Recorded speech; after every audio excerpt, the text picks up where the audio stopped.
Shalom, all praises to Yahweh, Bahashem Yahushua, Bahashem Kakodesh, double honors unto the apostles and elders of GMS, or the true leaders of Israel today, and salutations to all the Akim who do this work in truth and sincerity, for risking their lives and their freedoms to do so, as well as the scattered Israelites who come looking like the heathen but are not, by way of their forefathers' deeds, who are Israelite men.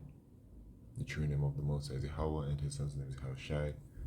And the Lord's holy chosen people are the so-called Negroes, Latinos, and Native Americans, as well, the ones who suffer under the curses in the book of Deuteronomy. My name is Yakalia, and I'm from the GMS Jamaica Kingston camp. And as it is written that now is our salvation nearer than when we believed, it appears as such. And I want to bring this out first, actually, in the book of Romans, chapter 13, and verse 11, and that knowing the time, we know the time, all right? As the prophets of Yahweh Shai, it is ordained that the prophets watch the times continuously and look out for prophecy. And when it says that you look at what's going on in the world and how certain major prophecies that are to come to pass, like the mark of the beast prophecy, which is a microchip, is developing, you can clearly see that we're at the end of days, we're at the end of the rulership of the so-called white man. And, that means we'll be heading into Jacob's trouble. And the scriptures say, man, that the devil knoweth that his time is short. And since the devil knows that his time is short, he will be bringing in his NWO agenda, with that microchip being at the apex of it, okay? And that knowing the time, knowing that we're in these days, these last of days, that now it is high time to awake out of sleep. For now is our salvation nearer than when we believed. Indeed, it does appear that our salvation is nearer than when we believed, and all kinds of things are happening through the spirits and power of Yahweh Shemeshai. Okay? And it says, the night is far spent, the day is at hand. Let us therefore cast off the works of darkness and let us put on the armor of light. Yeah, because we're going to need that armor of light, which is the wisdom, knowledge, and understanding from Yahweh Shemeshai to get through these last days. All right? Coming into some very, very dark times, man. The time of Jacob's trouble is not going to be a pleasant time upon us at all. Okay?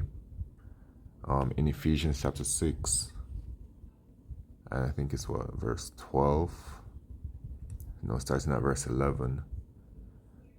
Let's start at verse 10. Finally, my brethren, be strong in the Lord and in the power of his might. Put on the whole armor of Yahweh Shemeshai, that ye may be able to stand against the wiles of the devil. For we wrestle not against flesh and blood, but against principalities, against powers, against the rulers of the darkness of this world. Who's talking about the Edomites? They are the rulers of the darkness of this world. They rule through the spirit Satan, which is a spirit that was created by the Lord, all right, to do the deeds on the left-hand side. And Esau, Edom in the flesh manifest those deeds, all right, and it says they're elite. They're the wicked elite of Esau, Edom. First of all, the Edomites are wicked, and it says they're elite. That's why they're called the wicked elite of Esau, Edom, as all Edomites are wicked. That's how they've been made, all right? They're the basis of men. They're at the head, and it is these men that are getting ready to bring severe calamity to the world in order to push their agenda. As they say, don't let a great crisis go to waste, right? And they're going to be bringing crisis to the world to bring in their agenda against spiritual wickedness in high places, and these men are extraordinarily wicked, all right? They deal with all kinds of things, even things that you wouldn't think, because you have the things that you know about, but these men, they practice all kinds of wickedness in very high places, and they are the ones in the high places as well. Okay? Wherefore take unto you the whole armor of Yahweh Shemeshai, that ye may be able to withstand in the evil day, and having done all to stand. Stand therefore, having your loins girt about with truth, and having on the breastplate of righteousness, and your feet shod with the preparation of the gospel of peace. Above all, taking the shield of faith, right? Faith, most important in these days, because for the prophets of Yahweh Shemeshai, our job shall be accomplished in regards to pushing this word very soon. Because another part of prophecy that must come to pass is the famine of the word prophecy, right? And in Jacob's trouble, who will have time to prophesy? You know what I'm saying? When it is that Esau, Edom, is knocking down our doors and attacking us, and the persecution of the prophets, which is a part of prophecy. Ain't nobody gonna have no time to be prophesying out there. But when the Spirit will reveal in those times that we'll just know that we can't. We'll be moved from the highways and byways. They will create measures to not allow us to be able to push the word on the internet. Whatever happens, man, it will happen in whichever way to bring about the famine of the word. All right. And with that, all that will be left is faith in Yahweh Shemeshai. Being in those days, we'll just have the faith to push through. Know that the Lord will have mercy on us and save us. And though some of us will have to face certain death, it will still be a righteous death, and we shall still receive our crown, as is written in the scriptures. All right, in Revelation chapter 20, and I believe Revelation chapter 2, where it says that the devil shall cast some of you in prison. Be thou patient until the end, and I'll give you a crown of life, I believe.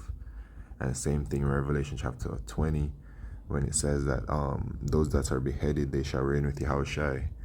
All right. Above all, taking the shield of faith, wherewith ye shall be able to quench all the fiery darts of the wicked, and take the helmet of salvation and the word of the Spirit, which is the word of Yahweh Shemeshai. Praying always with all prayer and supplication in the Spirit, and watching thereunto with all perseverance and supplication for all his saints. All right. Prayer, very important. We must pray continuously. All right. And even if you feel like you fall short, just try to do your best, But yeah, man. And so, this video, I saw the Elder Apostle Tahar's video. Salakio. I had to move locations as, devil be doing what the devil be doing. But this word must go out. And I kind of forgot my train of thought.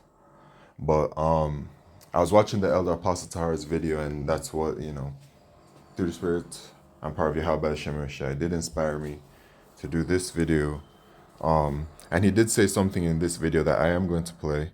And if you hear some background noise, I do apologize for that.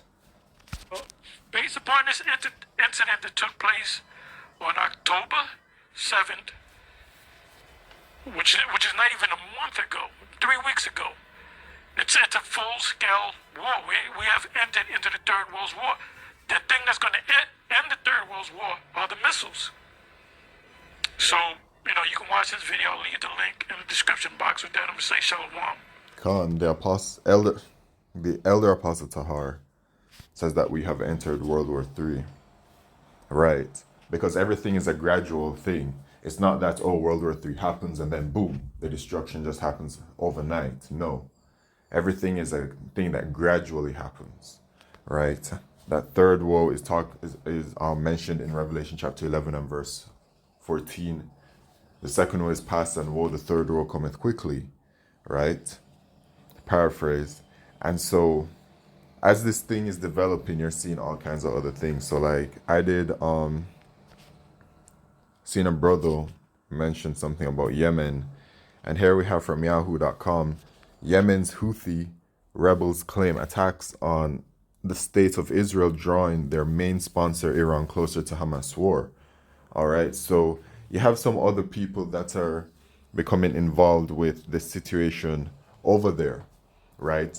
Which that is like a gathering of the heathen, which is a part of Bible prophecy over there in that land over there in so-called the Middle East, right? In the book of Joel, chapter 2 and verse 20, it talks about how they shall be in that land barren and desolate, and that land barren and desolate is Saudi Arabia, right? That's where they're being gathered.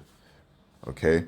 And then it says, drawing their main sponsor Iran closer to Hamas war. So if you take a look at what's going on, Iran is being mentioned many times.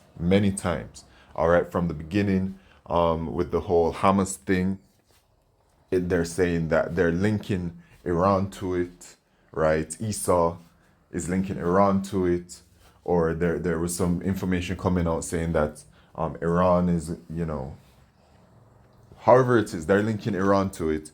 And then here you have the Yemen Houthi rebels, who they are close to Iran as well. So it just appears that like things are happening that will draw Iran out. And Iran is a very important part of Bible prophecy when it comes to the World War III prophecy. All right, Iran, first of all, in the book of Ezekiel, chapter 38, it talks about Gog and Magog, the chief prince of Meshech and Tubal, which is talking about the Russians. And then it mentions the allies of the Russians, right, in that Ezekiel 38. And I'm going to jump to it. Okay, so Ezekiel 38, in verse 2, it talks about Gog and Magog, Russia. Then it gets to verse 4 and it talks about how they'll be going to war and that they'll have a great company with them, right? Actually, I'll read it, Ezekiel 38 and verse 4. And I'll turn thee back and put hooks into thy jaws, and I'll bring thee forth, and all thine army, horses and horsemen, all of them clothed with all sorts of armor, even a great company with bucklers and shields, all of them handling swords. Persia, Ethiopia, and Libya with them, all of them with shield and helmet. And Persia is talking about the Iranians. That's what they were formerly known as, and that's what they're known as today, the Iranians. And their true biblical nationality is that they're the biblical Elamites. All right. And those Elamites are not only the Iranians, but also those East Indians, those that are in India. They are Elamites as well. Okay. So just keep a note on that, right? So when you go down to verse 7, it says, Be thou prepared and prepare for thyself and all thy company that are assembled unto thee, and be thou a guard unto them. So Russia is a guard unto Russia's allies. So as you can see, Iran is like slowly being pulled into it, okay, and eventually will be. And when Iran is involved, Russia will be a guard unto onto Iran, right? And America is a guard unto the state of Israel. In the scriptures, it talks about the least of the flock shall draw them out. It says the least of the flock shall draw out America. It says Babylon in the scriptures, but they shall be made desolate, right? And so we do know that America is going to lose over there, because in the same Joel chapter 2 and verse 20 that I mentioned before, which actually I'm going to get it and break that down, it says, But I remove far off from you the northern army, which is talking about the US and NATO, and will drive them into a land barren and desolate. That land is talking about Saudi Arabia over there, with his face toward the East Sea, which is talking about the Euphrates River, and his hinder part toward the utmost sea, which is talking about the Red Sea, and his thing shall come up, and his ill savor shall come up, because he hath done great things. So when you look at the world map, and you see where the East Sea and the Red Sea are, or rather, the Euphrates River and the Red Sea, where they're at, okay, right in between it is that land barren and desolate, which is Saudi Arabia. Okay, and that whole area over there is the area of contention, right? That's what's happening right now. Okay, but they shall lose, right? And the elder apostle Tahar said that we've entered World War III, but the finish of the end of it will be those missiles, right? Because you have to keep in mind another thing, the mark of the beast prophecy, which is a microchip. Okay, so this situation over there, it can last for a while. You know, it can last for a while to build up to that climax, but that microchip has to be pushed first. As the prophecy says, okay, in Revelation chapter 13, verse 16 and 17, Revelation chapter 13 and verse 10, Okay, the hour of temptation, that must come first before the destruction, which is those missiles that will destroy America. All right, but we're entering into these times, man. Right, and it's a very beautiful thing to see. Another thing that's happening, I saw that the FBI director, you know, said that, where is it at? That anti is reaching historic levels in the US. And actually, the video that the Elder Apostle Tahar did spoke to that, because there is a anti thing mob storms airport in Russia's Dagestan, or whatever it's called, right? And so they are being affected. They're being, because of the situation, people are rising up around the world, and this is becoming like a whole issue. And since they already were pushing out there that they are ostracized and whatever, so it's getting worse for them. Okay. And then it has as well, he mentioned the FBI director warns of growing domestic threats amid Israel-Hamas war. So now there's a growing domestic threat there. All right, so you really just need to keep your eyes peeled and watch, because the way things are, anything can happen on any day. Just like how all of a sudden in that year, in the early 2000s, when that situation occurred, it just took people by storm. Right? Another crisis can just come out of nowhere, something big and life-changing out of nowhere. But that's why it's very important to stay prayed up, to stay ready, to be in the spirit, right? Be in the spirit, dwell with the spirit of Yahweh Shemisha as much as you can. Do not allow your faults, your sins to weigh you down, okay? And just keep pushing. A righteous man falleth 7 times. You fall, you get back up, all right? And yes, you may feel injured, but you just have to push through. You just have to push through. You don't have no other choice. Or you should see it as not having no other choice but to push through and to move towards that mark. And I'm not talking about the mark of the beast. I'm talking about that mark spoken about in Revelation, Ezekiel chapter 9 and verse 4. Set the mark upon those, okay, that will receive salvation, the elect. All right. So anyway, with that, I'd like to say all praises, glory, and honor to Yahweh Shem Yeshua, B'Shem Kal Kodesh.